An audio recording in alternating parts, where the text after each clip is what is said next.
16 de janeiro de 2020, esse é o nosso plantão de notícias sobre o futebol atualizado diariamente aqui no canal Camilo Joga 10. Vamos saber as notícias relevantes dos principais clubes brasileiros do dia de hoje. Deixe seu like, se inscreva no canal e vamos embora.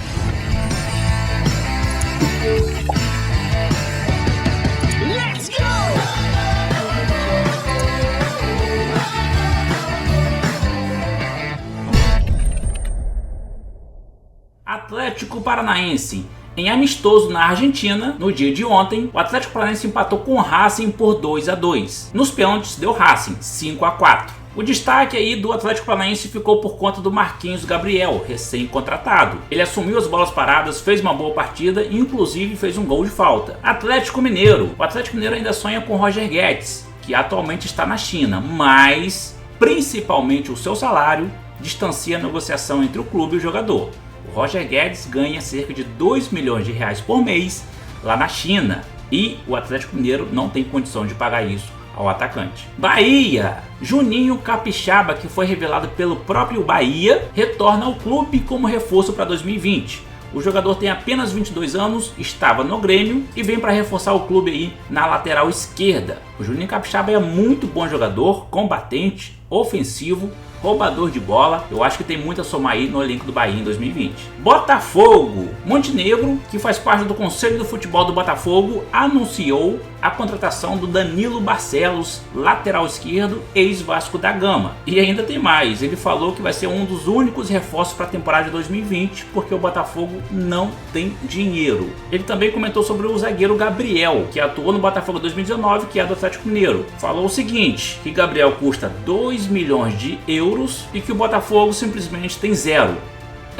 Ele admitiu aí que o Botafogo está quebrado e que não tem dinheiro para contratar nenhum jogador, a não ser que seja oportunidade de mercado, que ele venha de graça. A situação tá difícil para o Botafogo. Lá nas redes sociais, no meu Instagram, por exemplo, o pessoal pergunta: o Botafogo SA, Camilo, como é que vai ser e tal, né? O clube empresa. Ainda não está definido, pessoal. Pode ser que seja em março desse ano, pode ser que seja só 2021, 2022, tá? É um projeto que depende de outros parâmetros para seguir em frente. Então o Botafogo ainda não é um clube empresa. Bragantino. O Bragantino está na Argentina e foi derrotado ontem por 2-1 em jogo treino para o Rosário Central. O gol do Bragantino foi feito por Vitinho e já tá até rolando uma zoeira aí nas redes sociais que o Bragantino tá investindo pra caramba, mas é claro que início de pré-temporada é difícil até ter resultados, né?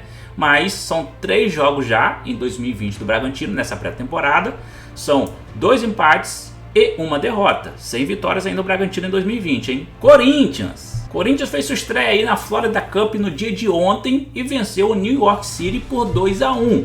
2 gols da recém-contratação aí do Corinthians, Luan, meio atacante que veio do Grêmio. A atuação do Corinthians no primeiro tempo foi muito elogiada, foi bem ofensiva e se portou realmente tentando a todo momento criar jogadas ofensivas. Já é um reflexo aí do trabalho de Thiago Nunes. O próximo jogo do Corinthians é sábado contra o Atlético Nacional. Coritiba. Aí, ó, tô com o manto do Coritiba hoje, hein? O Barcelona quer comprar uma jovem promessa do Coritiba. É o lateral direito de 17 anos, que também atua pela seleção brasileira aí, da base, Ian Couto. Recentemente, numa pesquisa feita aí por uma grande revista de futebol inglesa, relatou que Ian Couto do Brasil, esse lateral direito do Coritiba, estaria entre as 60 maiores promessas do futebol atual. O Barcelona quer pagar cerca de 23 milhões de reais para contratar essa promessa. Flamengo quer encontrar oportunidades para negociar Pires da Mota e Berrio. Flamengo vimos, né, que contratou aí peças para 2020 nessas posições, então meio que ficou de lado esses 2 jogadores. Chegaram algumas propostas por esses jogadores, mas até então ainda não agradaram a diretoria rubro-negra.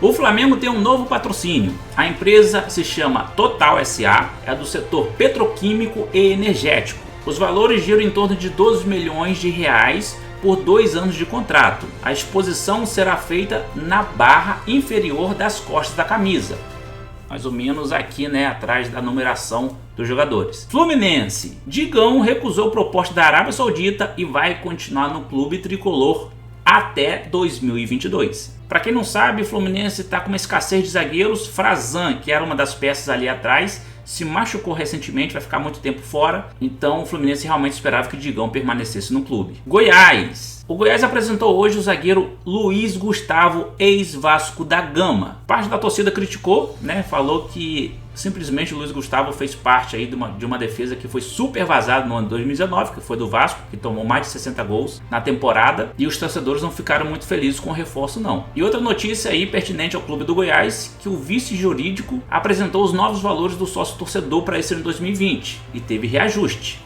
E a torcida também não gostou. No plano popular, os preços subiram de R$19 para R$33. Grêmio, o time fez uma reformulação no seu staff e demitiu 7 funcionários. Demitiu preparador físico, preparador de goleiro, fisiologistas, fisioterapeuta e assessor de imprensa. Puderam perceber, né, que várias demissões aí foram ligadas na área da saúde física do atleta. E realmente, se a gente perceber as contusões que o Grêmio tem e tempo de recuperação, realmente não pareciam estar bem as coisas não. Tardelli encerrou o contrato com o Grêmio e está livre no mercado. Sabemos que o jogador ficou muito abaixo da expectativa em 2019, muitas vezes era reserva, a própria torcida criticava muito.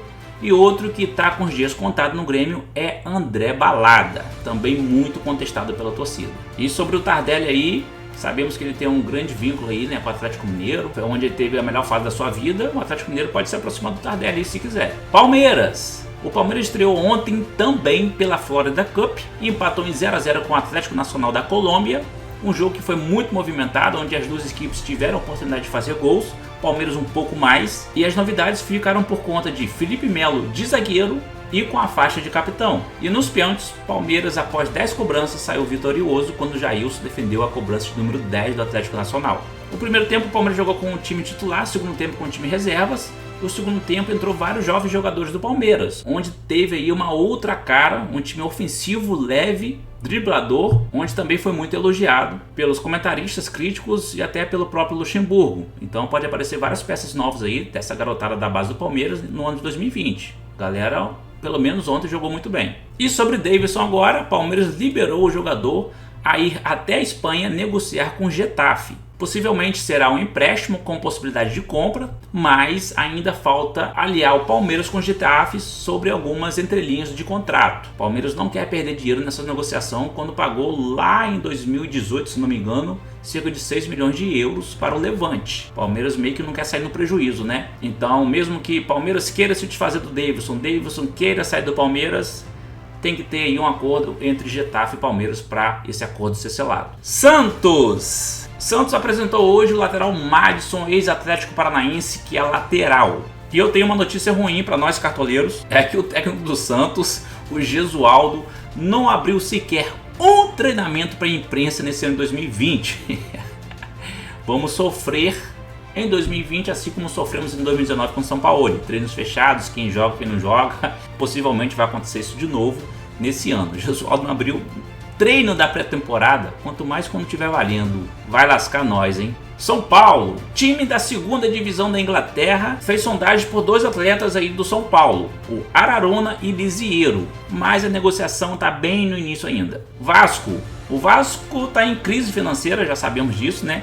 Tenta renovar com o Guarim, mas Guarim está pedindo um salário aí aquém do que o Vasco pode pagar. E dizem nos bastidores que o Luxemburgo quer o Guarim no Palmeiras. Isso eu não tenho como confirmar, porque é só bastidor mesmo. O Vasco já falou publicamente que caso o Dedé rescinda contrato com o Cruzeiro, quer contratar o jogador. Só vai depender se o Dedé realmente topar e baixar o salário, porque o que ele ganha no Cruzeiro hoje é muito maior do que o Vasco pode pagar. E relembrando, a Dedé ainda é atleta do Cruzeiro. O Cruzeiro só rescindiria o contrato. Sabemos que o Cruzeiro também está em crise, caso realmente não possa pagar os vencimentos do Dedé atualmente. É isso aí, turma. Espero que tenham gostado. Se inscreva no canal, deixe o seu like. Até amanhã com mais notícias. Joga10news.com, nosso portal de notícias diário. Um abraço, valeu e fui!